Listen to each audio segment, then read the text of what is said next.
down the globe, okay? Long after you and I are gone. Don't sell your condo. So this will go on in this way.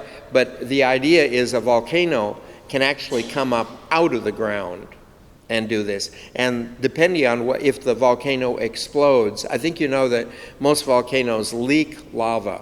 It's rare for a volcano to explode like Mount St. Helens, but they do. And they can even explode underwater. The reference here, too, to the idea of the sea was turned to blood could well be a reference to what we referred to in California as the red tide, because the red tide causes the water, particularly if you're in it, to look like blood.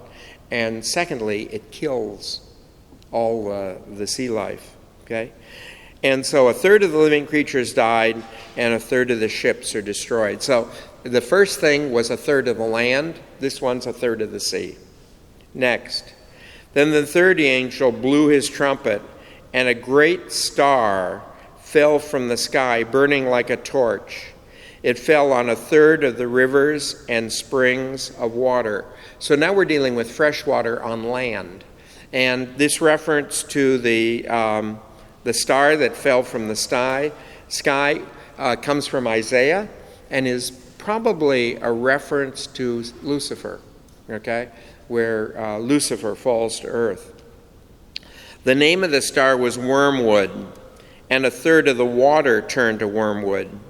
Many of the people died from drinking the water because it became bitter. The feeling in the ancient world was poison was always bitter, and you would notice poison from its bitterness. And that's probably true in the natural world, okay? That the poisons, natural poisons, have a bitterness in order to sort of tell us that isn't what we're supposed to be eating. But we have a knack for preparing things in the United States so it tastes wonderful. You know, you deep fry it, roll it in salt or sugar, by God, we'll eat it. You know, that's it. So anyway, the thing that is going on here is sort of a perversion of the whole concept of justice. Remember, the saved were saved by drinking the water, and the lost here are lost by drinking the water. One is the water of life, and this is that poison water with the wormwood. Incidentally, wormwood is a kind of poison used in the ancient world. Then the fourth angel blew his trumpet. A third of the sun was struck, a third of the moon, a third of the stars, so that a third part of them turned dark, and a third of the day did not appear, and likewise the night. And what we're talking here is an attack on light. And so it's when it says a third of the night disappeared, there was a third of the night without moon and stars, and a third of the day without the sun, okay? And this idea of darkness. For them, we saw something of this earlier, but for them to understand that this is very serious, they didn't have artificial light. And so when this is going on, this basically stops anything. Then I looked, and I heard an eagle crying aloud in mid-heaven, "Woe, woe, woe to the inhabitants of earth, because of the remaining trumpet blasts, which the three angels are about to blow." Okay? So he calls people's attention that the remaining blasts are to be a disaster. And he says, woe, woe, woe. Do you notice that this is in contrast to the beginning, in which before the throne of God, it's holy, holy, holy. So before the throne of God is holy, holy, holy. Away from the throne of God is woe, woe, woe. Remember, the idea of the number 3 means it's stable. It cannot be changed. Okay? That is actually what will happen. The next passage is the fifth trumpet, which becomes the first woe. It says, "Then the fifth angel blew his trumpet, and I saw a star fall from heaven to earth, and he was given a key to the shaft of the abyss." The abyss for them is we would tend to think of the abyss as hell, but for them, the abyss actually is the abode of the dead. You have to remember that in their tradition, the idea of life after death, you would find that the ancients, this largely comes from the Greeks, you would find the ancients believed that you had a life after death, and it was the life that your shadow has.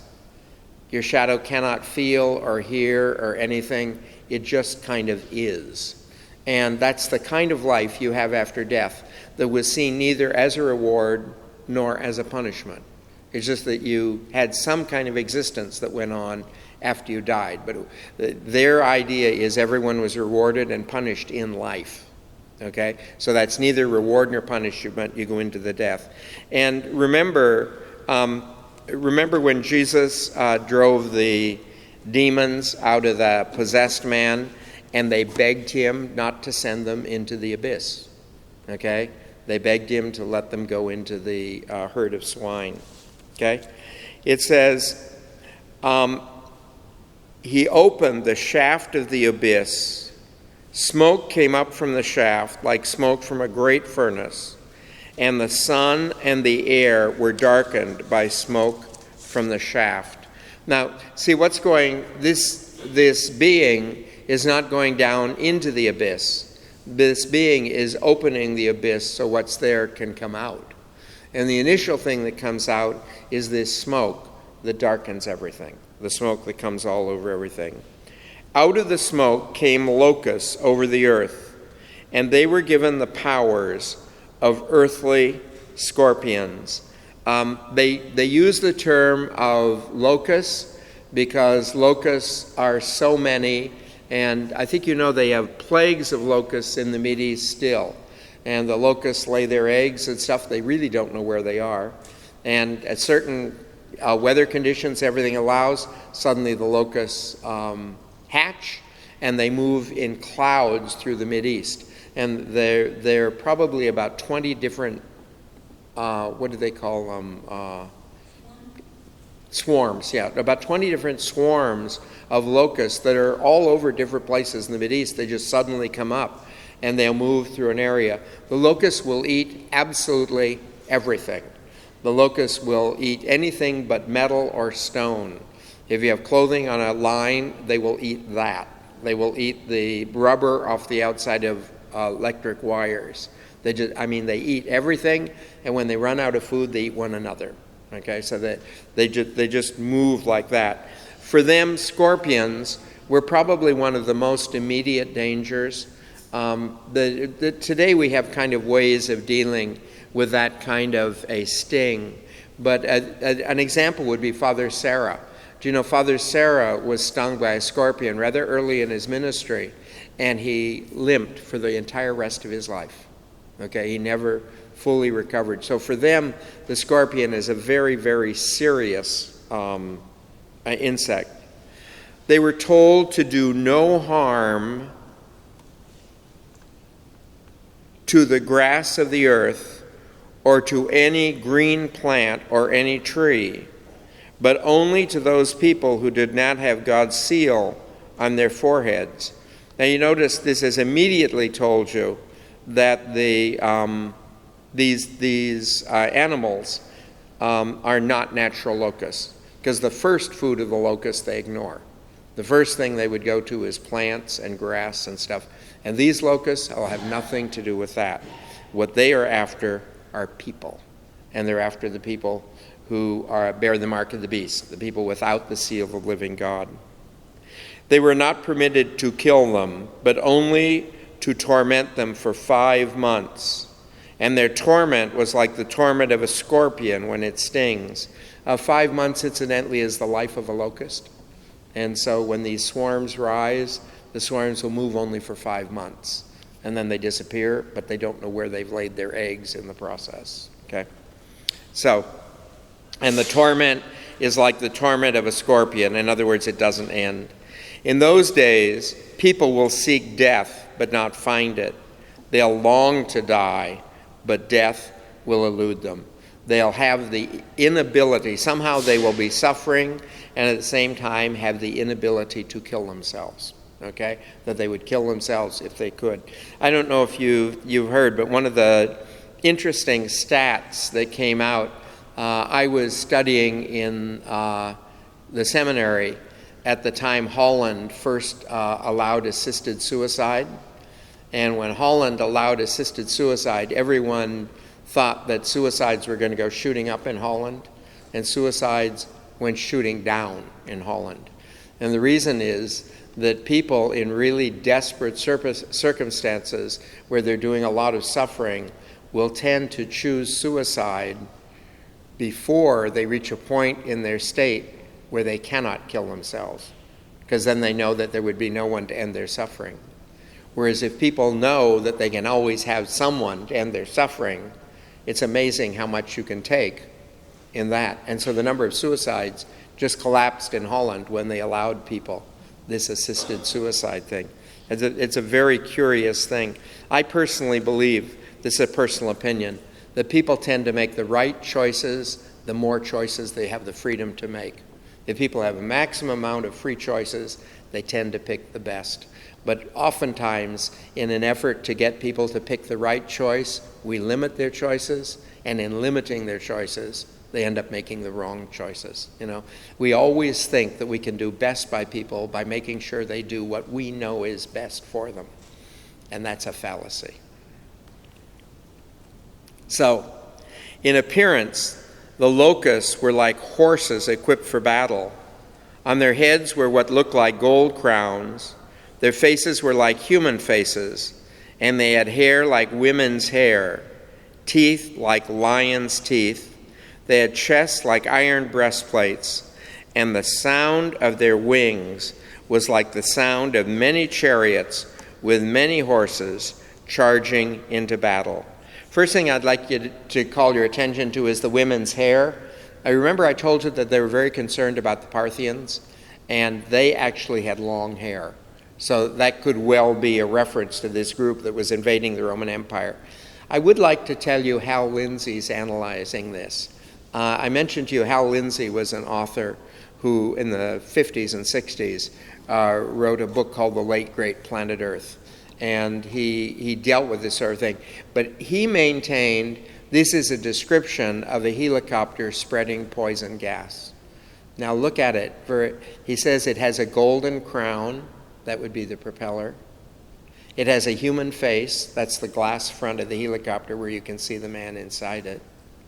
It has this thing of women's hair, which is the gas flowing out of the helicopter as it goes along. It has a steel chest. It's just remarkable if you take this and try and look at something like that. But it tells you, obviously, this couldn't have meant a helicopter to the author. Okay, that's unthinkable. Okay, but what he was looking at? And if you go through history, you find a lot of different explanations of it according to the time in history when someone explains it. But I think it's really, really remarkable. And this sound of many chariots and many horses charging into battle. You can imagine, we've all heard helicopters, particularly when you have a group of helicopters, going over. We all know what they sound like. But what would you compare them to at that time? Mightn't it be chariots, the noise that they make? Okay? It says they had tails like scorpions with stings, and in their tails lay the power to harm people for 5 months. Okay? So again, they have the lifespan of the locusts, but they're like the scorpions. And one of the difficulties, scorpions to me are one of the most interesting things when you work with them. When I was as a youngster, because of my dyslexia, one of the things that my parents did. San Diego has probably one of the finest collections of museums in the world in Balboa Park. So my parents got me on a release program from about 4th grade on. I left school at noon every day and went to take classes in the museums because the classes in the museum were hands-on and stuff like that. That was much better for the dyslexia. But anyway, one of the things I was involved in at one time was the care, feeding, and milking of scorpions in order to get the venom to make the antivenom for the scorpions. And one of the most difficult things when dealing with scorpions is to come to grips with the fact that the dangerous part of a scorpion is the tail. Because when you pick up a scorpion by the tail, he'll immediately turn around and grab you by the claws. And the claws can do absolutely nothing. The claws don't pinch you at all. But when you see him turn around, the temptation is to deal with the claws. If you deal with the claws, he gets you at the tail. The thing about the scorpion is the dangerous part of it does not appear to be dangerous. And I think that's one of the things going on here. Somehow, whatever this is, we'll have great difficulty understanding what the real problem is, because it will look strange to us. Okay? They had as their king the angel of the abyss, whose name in Hebrew is Abaddon, and in Greek, Apollyon. That word means destruction, one in Greek and one in Hebrew. Okay? And the thing that is particularly interesting about this is the reference that they have the as their king is the angel of the abyss, which is this Lucifer, Wormwood, whoever it is.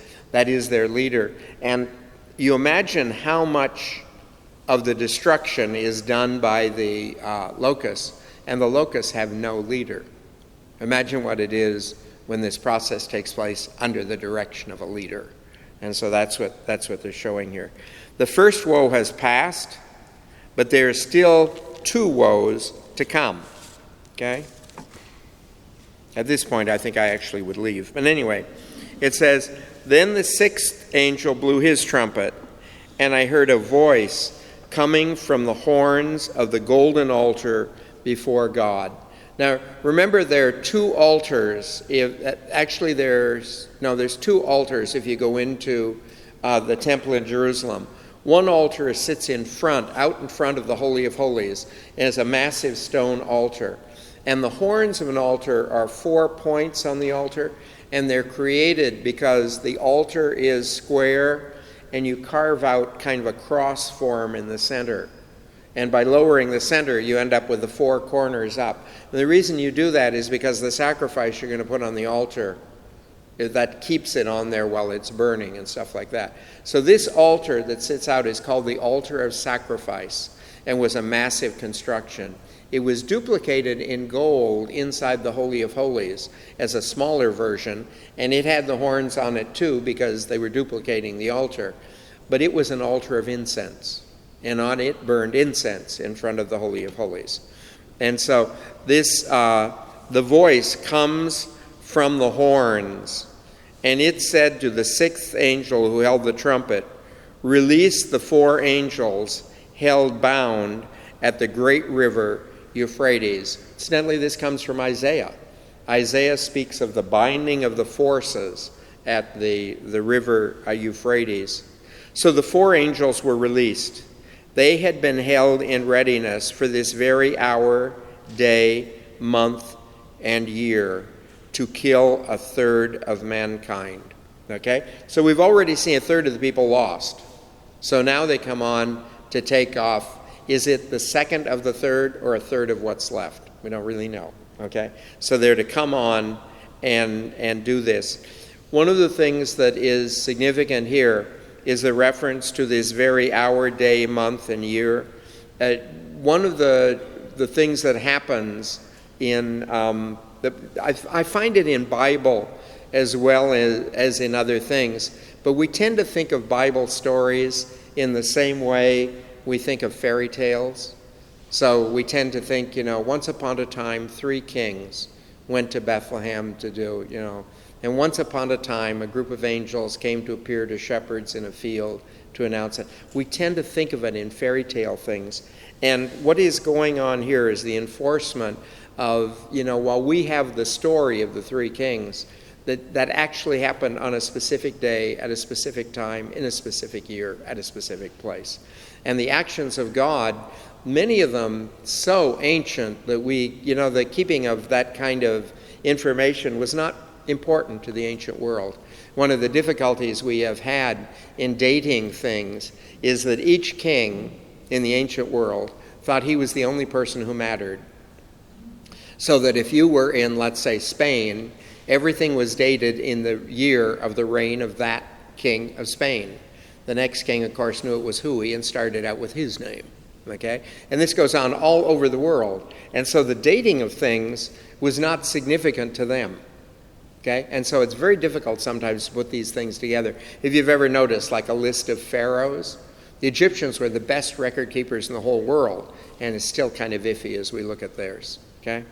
So anyway, to remind us that this is actually a time, the number of troops of cavalry was twice 10,000 times 10,000. I heard their number. Okay? So this is an exact number, this twice 10,000 times 10,000. The reason it's an exact number is because he hears the number. He's not looking at it saying this is 144,000, but he hears the number as distinct from trying to guess. Okay? This is how I saw the horses and the riders in my visions. They wore breastplates, fiery red, dark blue, and sulfur yellow. Okay? Incidentally, this reference comes from the Book of Wisdom. And I'd like you to know it's a reference to what was known in the ancient world as Greek fire. And Greek fire, for a period of time, was one of the most serious weapons. And it's actually molten sulfur. And what you do is you get a big ball of twigs or whatever it is, and you fill it with sulfur. And you get sulfur burning, and you pour liquid sulfur on it. Now, if you've ever seen, I think you know that sulfur is yellow, but as it begins to burn, it goes this really dark blue and then turns to the red of fire. And sulfur is, in the ancient world, the closest thing they could come to phosphorus. In fact, I don't know if phosphorus isn't made from sulfur. I don't really know. But you couldn't put sulfur fires out. The sulfur would burn even if it was underwater. Okay? So this sulfur would land in an area, and they used to use it, throwing in cities and stuff like that. But it was considered on the verge of being a nuclear weapon. It says, and the horses had heads like lions' heads, and from their mouths came fire, smoke, and sulfur. By these three plagues, the fire, the smoke, and the sulfur, that came from their mouths, a third of mankind was killed. The power of the horses lay in their mouths and in their tails, for their tails were like serpents. They have heads, and with them they wound. So you remember the business about the helicopter where the gas is coming out? So the helicopter fires guns from the front and the gas from the back, okay? By their heads and their tails, they wound. Another thing that's significant to the text is that, I don't know how many of you have ever looked close at a grasshopper, but if you look very close at a grasshopper, the head of a grasshopper is very much like the head of a horse in shape and everything. And that's one of the reasons why they use these references back and forth. It says, the rest of mankind who were not killed by these plagues did not renounce the gods their hands had made, nor give up worshiping demons and the idols of gold and silver and bronze and stone and wood, which cannot see or hear or walk. Nor did they repent of their murders, their sorceries, their fornications, their robberies. One of the things that this is noting is that as these disasters come on, these disasters don't really correct or reform people, but seem to seal people in what they're in. And I think it's an interesting thing when you deal with people who are dying. We always hear these stories about deathbed repentance and all this sort of stuff. When you experience a deathbed repentance on the part of a person, it's a person who was in the process of repenting and just came to the end then. But normally, most of us live exactly as we die. Die exactly as we live. We don't go through, you don't live a noble life and die a rotten death. You don't live a rotten life and die a noble death. The idea is that most of us die as we live. And the temptation, I think of believers, the temptation in dealing with a non-believer is just if something will happen. Like for instance, I think all of you have listened at one time to a great sermon and decided boy, I wish so-and-so were here because of that. And that sermon's not going to change them. It impressed you because of the faith in you. Have no effect on them at all. Or you have something terrible happen, and if this would just happen to so-and-so, suddenly they would reform. No, it doesn't work that way. And so what God is doing is revealing to the people, like you and I would look at God and what's going on in the world, and I think, if only he would do. I could give him a list of 5 things that would completely change the world, okay? He's never asked me, but I maintain the list in the high hopes that one day, but the fact of the matter is, they won't. They simply won't. And what God is doing here is showing people, they figure, well, if they really see the punishment of their sins, they're going to change. And God says, here, I'll show them the real punishment of their sins. And they don't change. The fact is, that's not the way it works, okay? It just doesn't work that way, okay? Then I saw another mighty angel coming down from heaven, wrapped in a cloud, with a rainbow over his head. His face was like the sun, his legs like pillars of fire. Remember the pillar of fire from Exodus that led the Jews, okay? So this mighty angel comes down, and he held in his hand a little scroll, which was open. Now remember, the last time we saw a scroll, it was sealed. Okay, so this angel comes down. This scroll is not sealed. This is an open scroll. He set his right foot on the sea and his left foot on the land. Okay, so he sets these feet on the sea and the land, and that's a reminder of the lordship over both land and sea. It was peculiar in the ancient world that they believed God's authority was contained by the area where they were, so that if you were on the sea, you would worship Neptune. If you were on the land, you'd worship Zeus, and if you were in Israel, you'd worship Yahweh, and if you were in Ephesus, you'd worship Artemis. And so gods were seen as having territories like that. And one of the hard things for God to convince the Jews is that his sovereignty. That was the big problem when the Jews, when Jerusalem was taken and destroyed by the Babylonians, and the Jews were going off to Babylon. The great vision that Ezekiel had was God rose out of the temple and headed to Babylon ahead of the Jews. And you remember that story of Jacob, when Jacob got in trouble with his brother Esau, that Jacob, when he was fleeing, hid in a pagan temple. And while he was hiding in the pagan temple, he saw this ladder that stretched clear to heaven. And he saw angels coming up and down on this ladder to him. And he realized that God was present there. He named the place Bethel. It's still there, house of God. But they came to realize that God was connected with people, not with a place. Wherever people are, God has authority. But God's authority is connected to people, and he's not confined to a place. But this was one of the hardest things for people to grasp. I think it is interesting. I would say that most of us probably have a place where we feel closest to God, whether it's, in nature or, at the beach or in a particular church or whatever. But we all have places where we feel closest to God. But to understand that's where we feel close to God. God is no closer, no further away anywhere else. There's only one thing they say in the scriptures with regards to the closeness of God, and it's that God is close to the brokenhearted. But they never say he's away from anyone else. But that's the one text about the closeness of God. Then he gave a great shout like the roar of a lion. When he shouted, the 7 thunders spoke out. Now they believed, remember there were 4 winds? They also believed there were 7 thunders. And that I think you know that when God gave the commandments to the Jews who were at the bottom